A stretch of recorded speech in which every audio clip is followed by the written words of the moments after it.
venimos trasladando al presidente Lambán una demanda que creemos que afecta a todos los aragoneses y que es la bajada de impuestos. 3 medidas.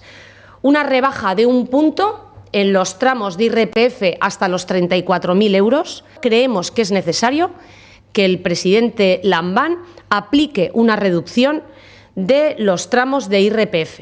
En segundo lugar, la deflactación del IRPF hasta los 60.000 euros. Y el tipo que habría que aplicar es el 4,1. Y la deflactación de los mínimos personal y familiar hasta los 60.000 euros.